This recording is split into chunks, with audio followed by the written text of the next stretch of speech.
Welcome to CXQA Live, the home of the agent-centric contact center philosophy.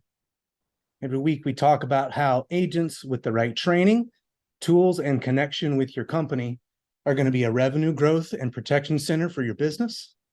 They're going to be the best diagnostic tool your business could possibly have. They're going to ensure that your customers are satisfied and connected. They're going to produce more and better work, and they're going to want to stick around and contribute to the long-term success of your company. So today on the show, we have Fred Stacey back with us, and Fred has decades of experience in CX, starting in the contact center as an agent and being in leadership and operations to the technology side of the business where he's been in the last couple decades. We're really glad to have you back with us, Fred. Yeah, thank you for having me. I always love our conversations, man. Yeah, for sure, man. It's never boring. So our topic today, maybe a little bit thorny for some, but we want to highlight the ethical implications of the use of AI in CX. And for me, there are a couple of framework questions that kind of help guide my thinking, and then really just want to kind of let you vamp off of this, Fred. I mean, the first is AI helping humans achieve better outcomes? You know, how is the AI serving the human outcome side? And then more of a diagnostic question about the application would be, are we thinking critically about how AI is enhancing the human experience? So Fred, what are your thoughts overall? AI, human intelligence, human experience, CX, let us have it. So first of all, let's start out. I have been an AI enthusiast for a long time. I think I've shared this story with you, some with my audience. The first time I ever ran into AI for our industry was almost 16 years ago. A company out of Montreal had developed a supervised learning chatbot, and through a partnership with the company I was a partner in at the time, we tried to take it to market, and unfortunately, we were way too early. A lot of people talked to us, nobody bought.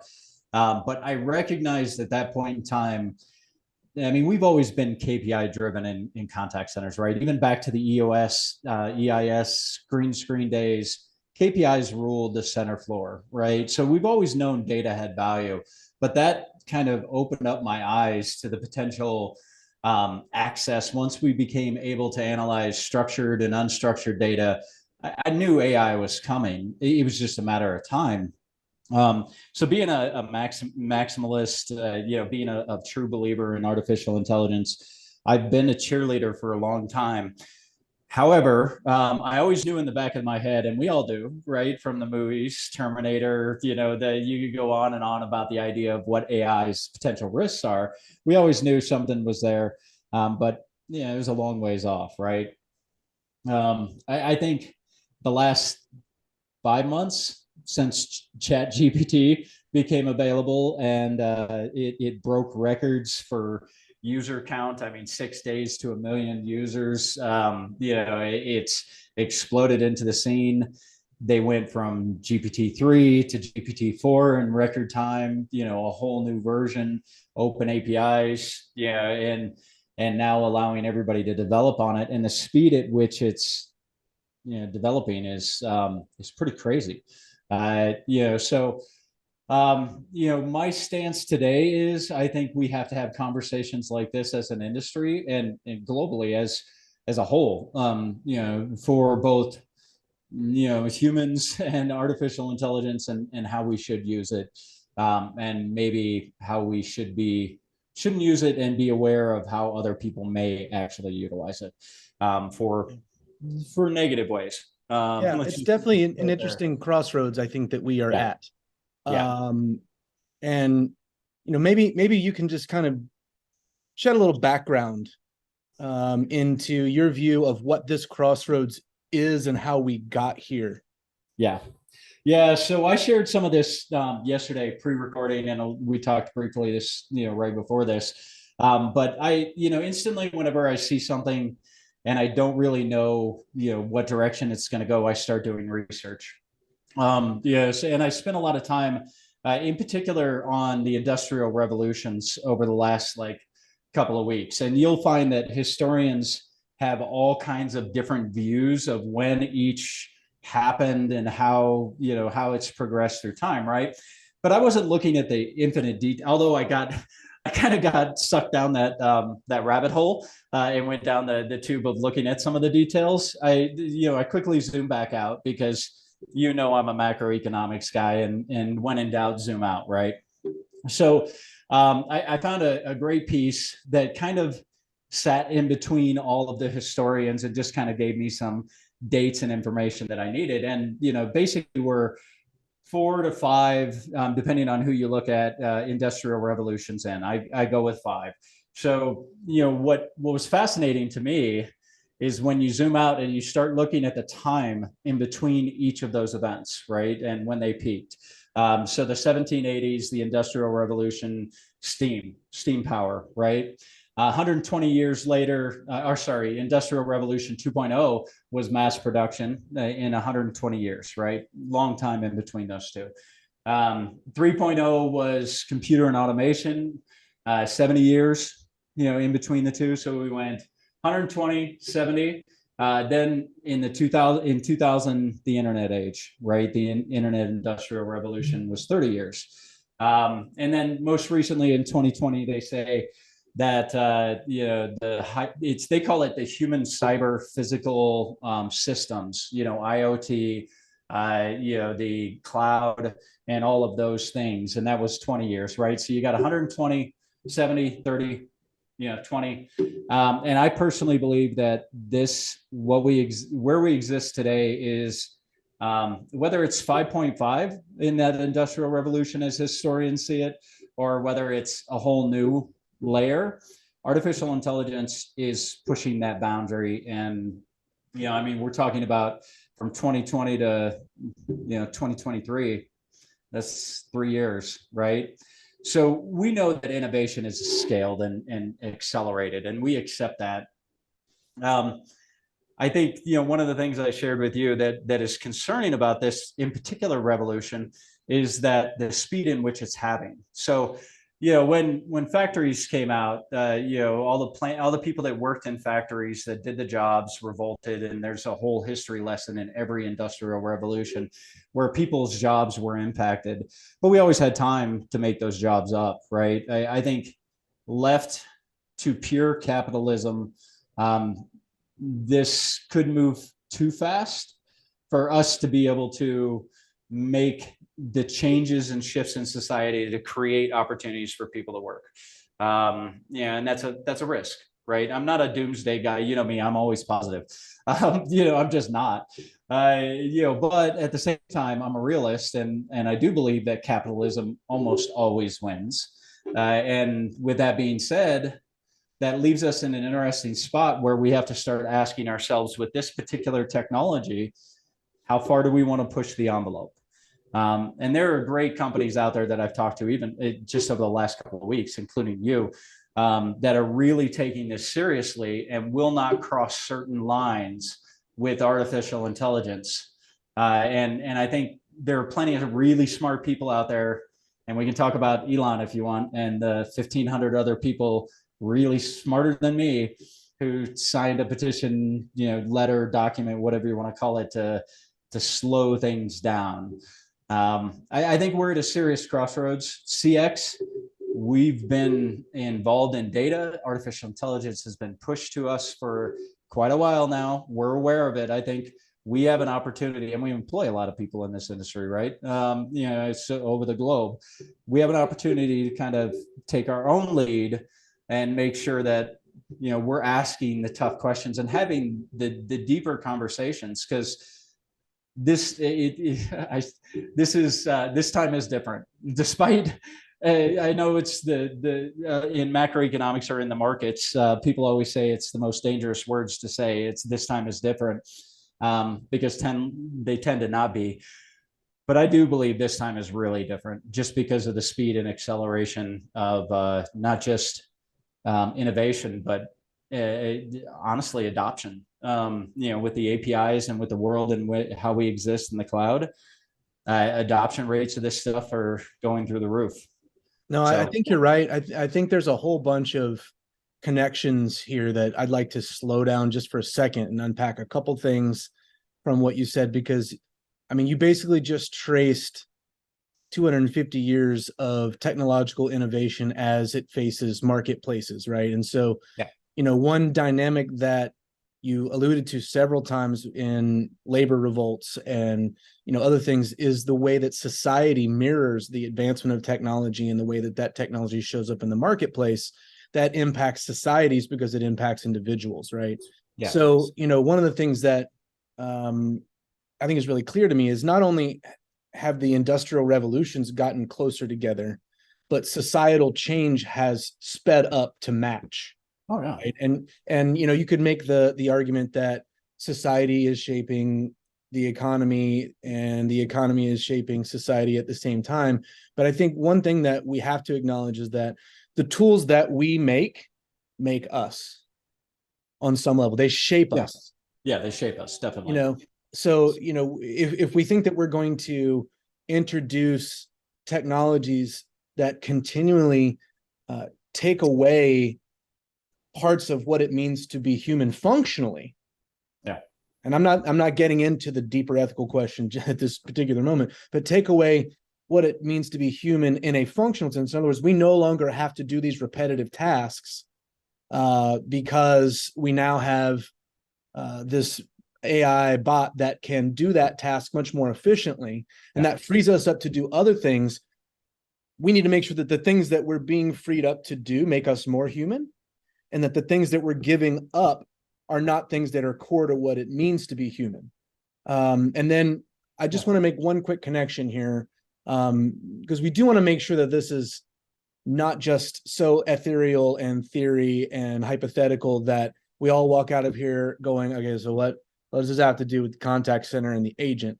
Right. Because I think what we are talking about is directly related to the contact center and to the agent.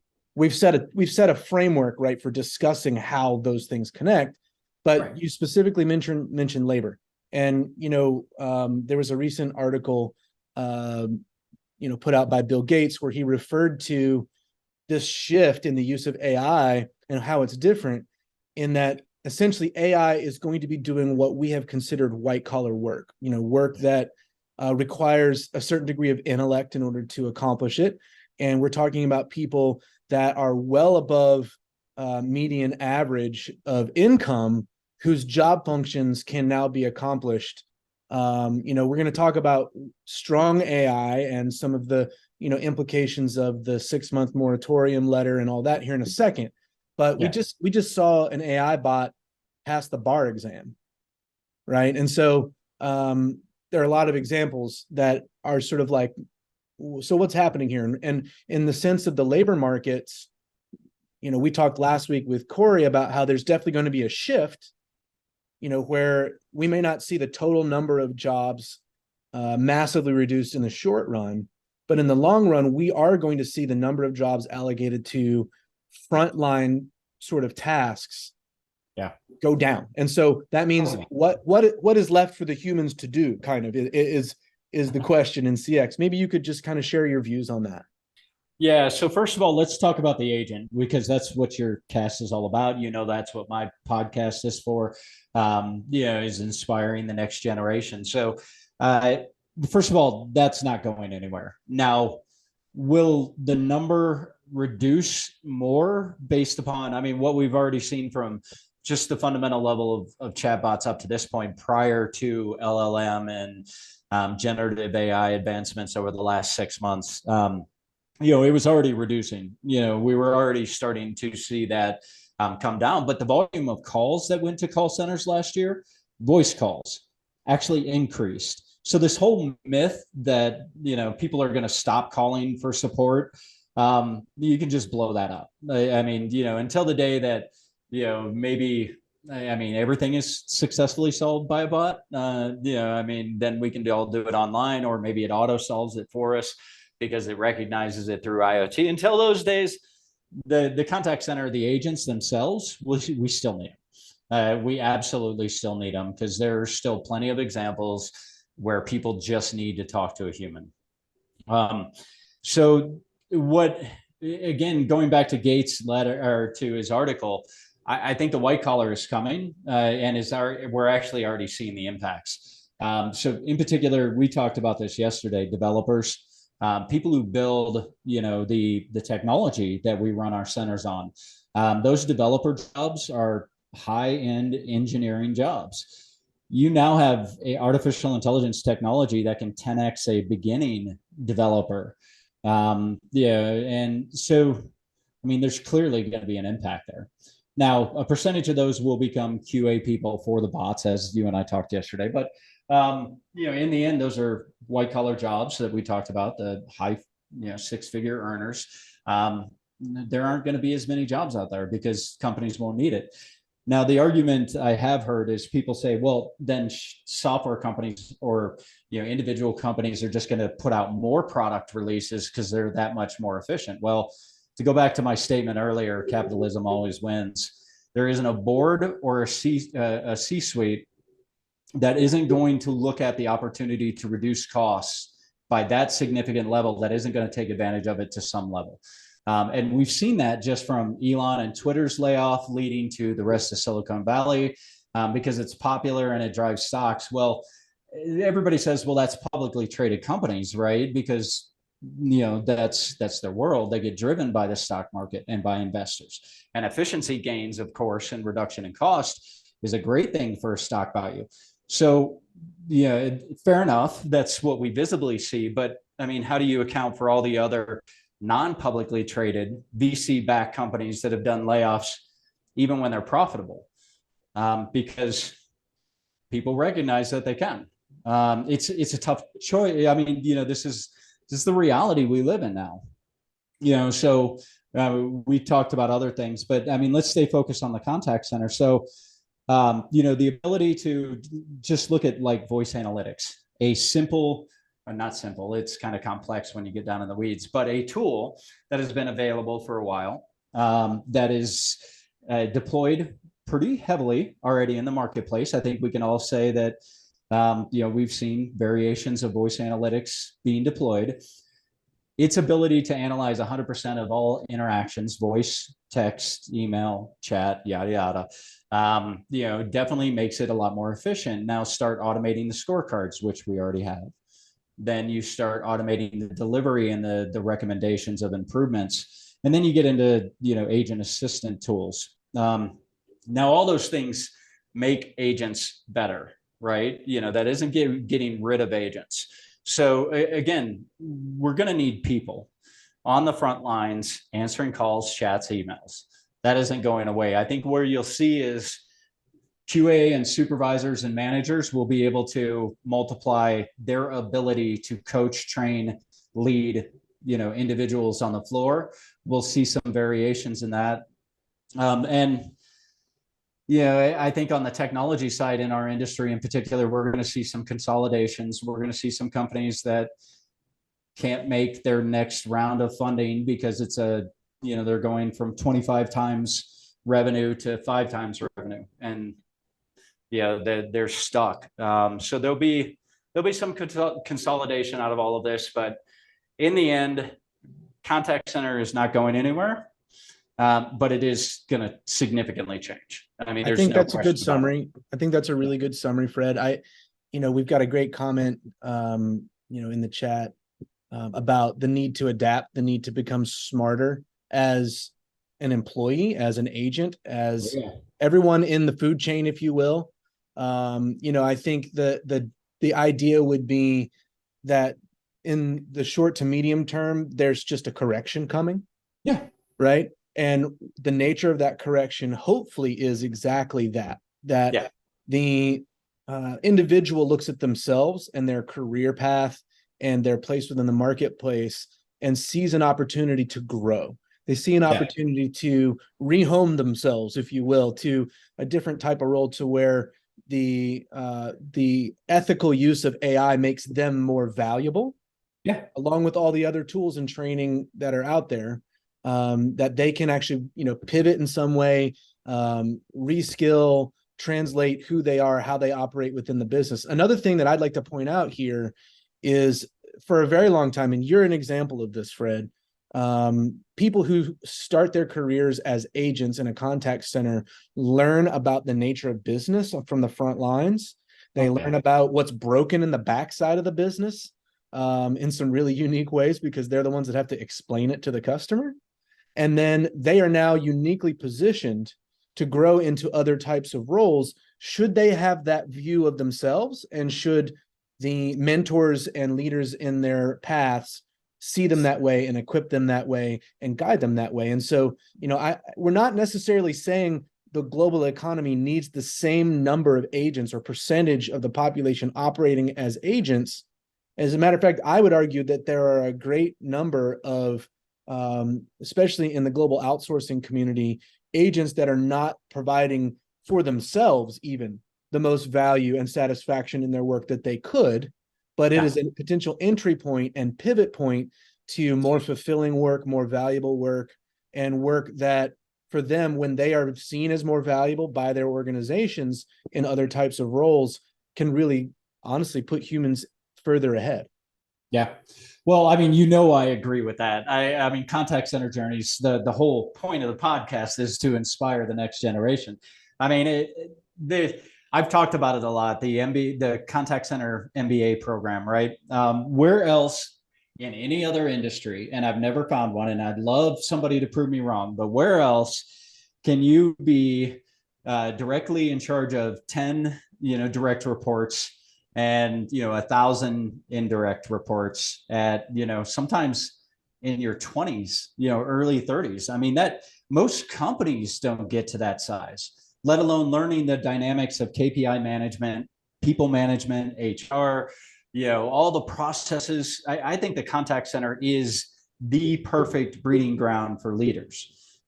Truly believe that deep down in my soul. You can tell this is what I talk about, right? So yeah, I agree. I mean, we're underutilized. There aren't very many centers in the world that I've ever walked into that I thought these guys have clear paths for agents to grow. They've got great training programs. They're way ahead of the curve. I think a lot of companies are trying, but you and I both know that trying sometimes is just not enough. So yeah, there's so much opportunity to improve in this industry, and there's so much opportunity for growth, and we don't talk about it as an industry enough. I mean, I try to celebrate it, but I'm just, we're just three voices on a podcast, and you do too. But hopefully this makes people take a real hard look at their agents and their supervisors and their mid-level leaders and invest and drive better performance out of them, and help them find their path, because people did that for me.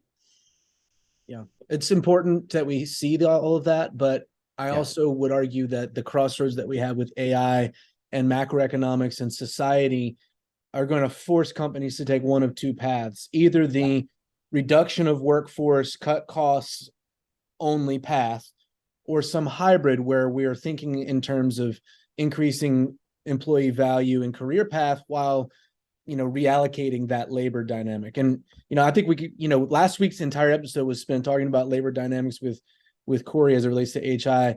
There are a couple more things we want to hit before we close out our time. We try to be good about our time.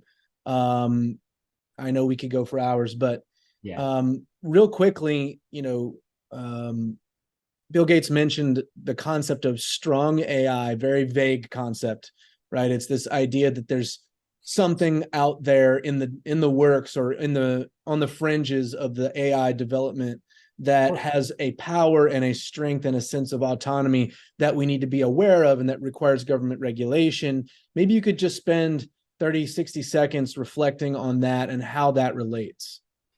Yeah. So, how to keep this high level.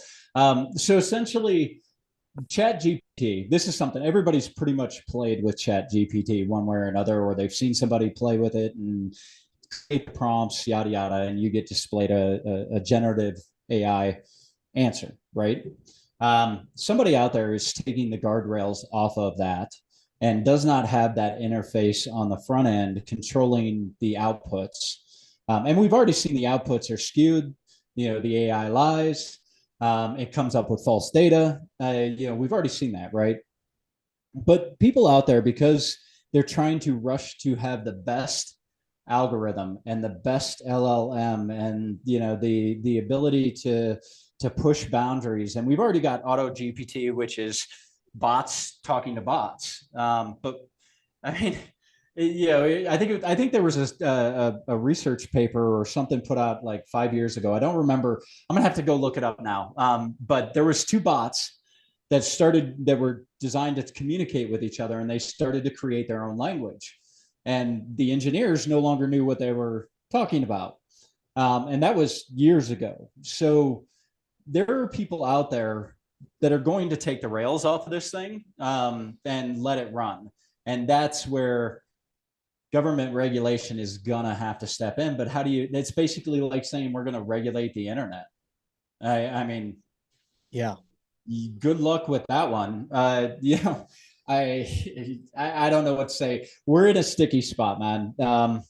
I hope that they're like the companies I've talked to, yourselves. I hope there are a lot of companies out there that are really trying to do their best to self-regulate. That's what I hope for. You know me, I always hope for the best, but you plan for the worst. So what Gates is referring to is what we all are afraid of in a sci-fi kind of way, but the reality is, it very well likely is being utilized in some form today for illegal behaviors. At the end of the day, I'm with you. I think it is up to the companies that are investing in the growth of AI to have an ethical framework. Yeah.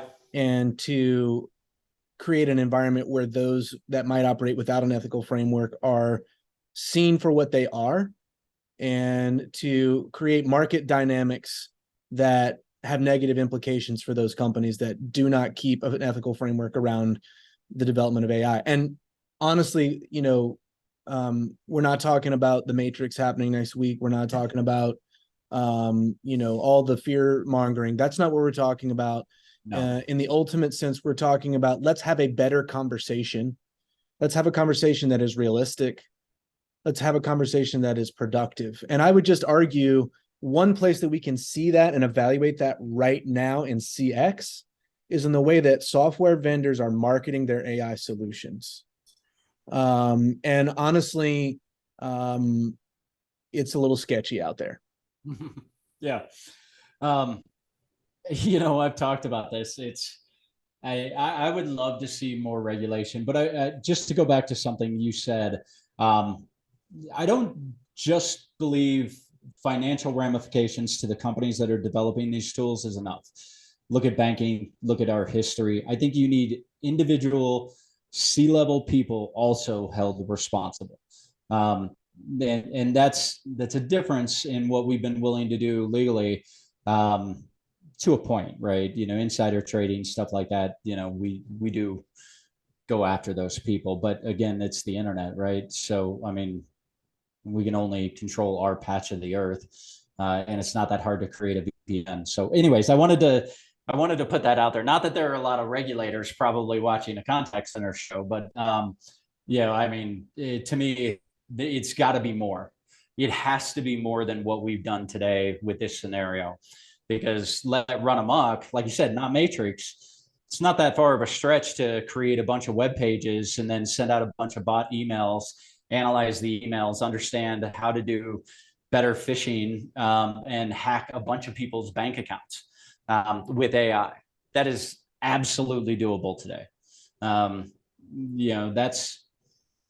That's there. So anyways, so to go back, what was your we were just talking about how marketing is kind of the front end, yeah, and maybe an easy low-hanging fruit way of acknowledging that there are some flaws even in CX in the way that AI is being applied to the marketplace.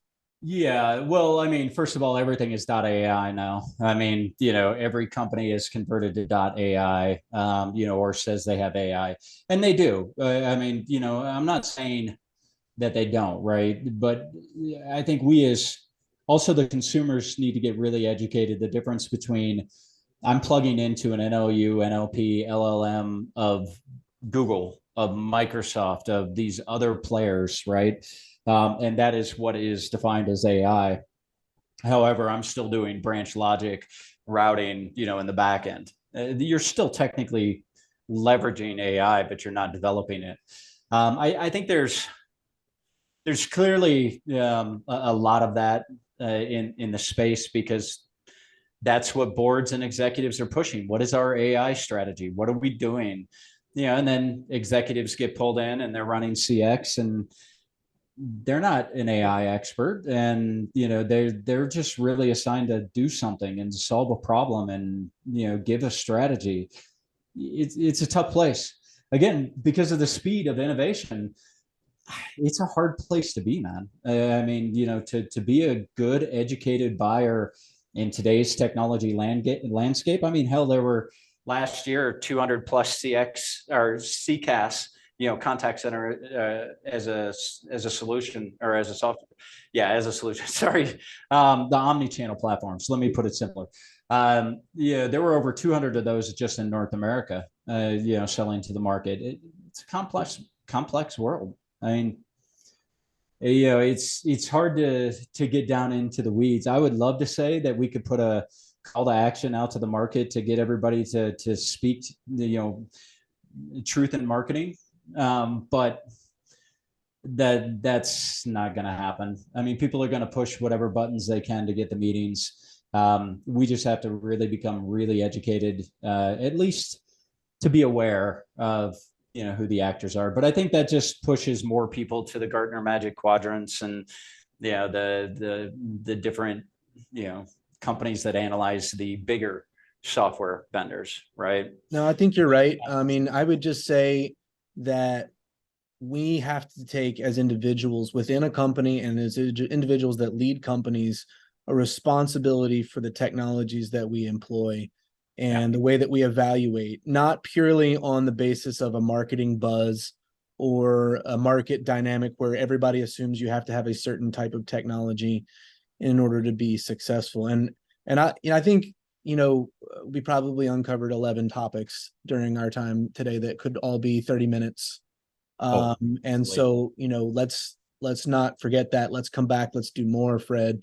But I would just like to leave with this. I think whatever the framework is that our CX organizations and larger companies are using, it needs to be human first, or ultimately, when the human element is eroded, the economic element that was driving the decision to begin with will in the long run be eroded as well. Absolutely. And so in the long term, the economic driver for AI decisions must be understood as having implications. Absolutely. And we just got to have the conversations. I mean, none of us have the right answers. Again, this is new ground. So, I mean, let's keep talking about it and ask good questions and dive deeper, because, our people are careers, right? Yes. I mean, this is important. The humans matter, not just profits, people. Anyways, I'll leave it at that. I think it's a good place to leave it. And on that note, thank you guys for joining us, and go make a positive impact in your world wherever you are today. And we'll see you next week. Thanks again for being with us, Fred. Always, man. Take care. Bye, everybody.